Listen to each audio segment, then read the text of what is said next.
Chester, but also in London, with properties in areas such as Grosvenor Square, Belgravia and Mayfair. As the vessel moves on downstream, almost immediately note the large glass-fronted building on the right-hand side, known as the Red House. It was actually painted a vivid red until quite recently, but toned down to its present colour to blend in more naturally with the river's environment. There has been a public house on this site since 1850. A tea room was installed in its riverside gardens in 1890, followed by a ferry service which operated from 1900 until the early 1950s. Today it is a Şu dedemin eviydi canım işte şey yaptılar. A little further on, note the large apartment block. Built in 1979, it is known as Riverside Court. From 1868 until the 19th century, this was the site of another public house in Rogers known as the White House Hotel. The hotel provided rowing boats for hire. Can I ask the children not to play on the steps, please? Not to play on the steps. Beyond Riverside Court, and continuing for quite some distance on the right-hand side, look after some riverside wooden cottages, which were once part of the property of the large houses to the rear. Over the years, Küçüklerin üstüne şimdi oturacaksın, yüzeceksin yavaş yavaş. prices vary considerably depending on their size and quality, but are quite expensive, considering that the owners cannot live in them, and insurance is difficult because of the likelihood of flooding. Nice. Now turning to the left-hand side and far away in the distance, you will soon be able to see part of the city skyline. To begin with, look out for the four turrets atop our majestic cathedral. Originally, this was the site of a 7th century Saxon minster, but following the arrival of William the Conqueror in the 11th century, the first Norman Earl of Chester, Hugh d'Avranches, authorized the building of an abbey here in 1092. In 1540, along came Henry VIII, and in order to divorce his first wife, Catherine of Aragon, he split with the Church of Rome and made himself head of the newly formed Church of England. From this point on, Chester's Abbey became its cathedral. In 1992, Chester celebrated its 900th anniversary, firstly as an abbey and then as a cathedral. Queen Elizabeth II herself joined Chester's celebrations by granting Lord Mayor status to the city in recognition of its historical importance. Since 1228 we've had a mayor, now we have a Lord Mayor. Just to the left of the cathedral, note the tall pointed tower standing high above Chester's Town Hall, the seat of local government since it was built in 1869. Very much in the style of a French chateau, but surprisingly designed by a young Irishman, William Belfast, when only 29 years of age. Still on the left-hand side, but sweeping well to the right, you will notice a tall chimney. This is Chester's lead shot tower. This tower was built in 1799 to provide lead shot, otherwise known as musket balls, primarily for use as ammunition and assault. Although a number of such towers were built at this time, Chester's Tower remains not only as the oldest of the three remaining towers in the UK, but as a reminder of those following days. I'm sure you will have noticed that for quite some time we have been travelling around a long bend in the river.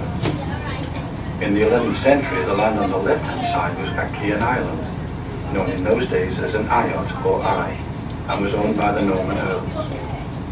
When the last earl died without an heir in 1237, the land passed to the crown and was eventually sold off. Today it's a water meadow prone to winter flooding, and just as in medieval times, is still referred to as the Earl's Eye. Returning once more to the right-hand side, one can't help but notice the large castle-type building set back in the trees. It is known as Walmore Hill, and was originally built as the retirement home of the very famous Chester Victorian architect by the name of John Douglas. He was responsible for more than 400 buildings in and around the city, and was particularly noted for his splendid chimneys, some resembling sticks of barley sugar. By far his most famous piece of work is the marvellous wrought iron framework supporting Chester's beautiful clock astride the East Gate, the symbol of Chester throughout the world. Building work started on Walmore Hill in 1898, but unfortunately was still not quite finished by the time of John Douglas's death in 1911. This particular stretch of the river is known as Dee Ford, and was the site of a Roman ford way back in the 1st century AD. It's quite shallow here, even today, and it's still possible to walk across at this point without getting one's hair wet. Wow. Now in view on the right-hand side is a splendid 19th century cream building. Once the residence of a wealthy Victorian family, it is now divided into self-contained apartments. Many of the buildings from this point on were constructed around the mid-19th century, in most cases for the wealthy people of the day. The railways came to Chester in the 1840s and tourism started to boom. The city also became a fashionable centre for the rich and famous, many of whom chose to build their houses in the suburbs. This particular area, known as Borden, approximately 1 mile from the city centre, was just one of them. Today, many of the buildings have been split into apartments or taken over by various business concerns. This suburb was also very significant 2,000 years ago. The Romans of the day discovered natural water springs in the vicinity and pumped their supplies into the city by means of lead pipes and an aqueduct. Our modern city today takes some of its water supply from this same area. Shortly coming into view on the right-hand side and standing out very prominently is the lovely church of St. Paul. Although initially built in 1830, it was comprehensively restored in 1876 by that same previously mentioned Victorian architect, John Douglas. Between the church and the buildings below is a small lane known as Barrowell Hill.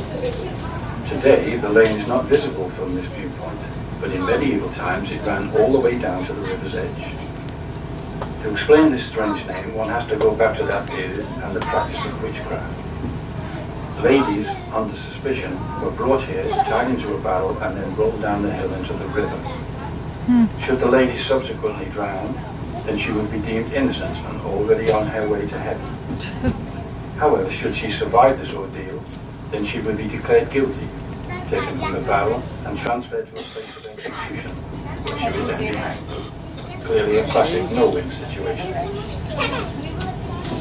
Just a little distance beyond the church, look out for an overgrown, uncultivated area known as Hangman's Hill.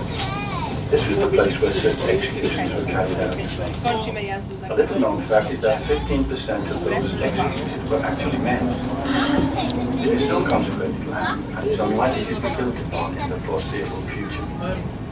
From the 13th to the 17th century, some 300,000 unfortunates suffered cemeteries throughout Europe. The last such trials in England was in 1712. Just ahead on the right-hand side, and partially hidden by the huge trees, look out for the very tall red brick building, in appearance just like a fairy tale castle. This was once the home of the author Thomas Hughes, though amongst other written works wrote Tom Brown's Greenville. Published in 1856, it recounted some of his experiences at Rugby School. As a member of the legal profession, he moved to Chester in 1882 as a county court judge, and had this beautiful mansion built overlooking the river, where he lived until his death in 1896. The house was named after the town in Berkshire, where he was born in 1822.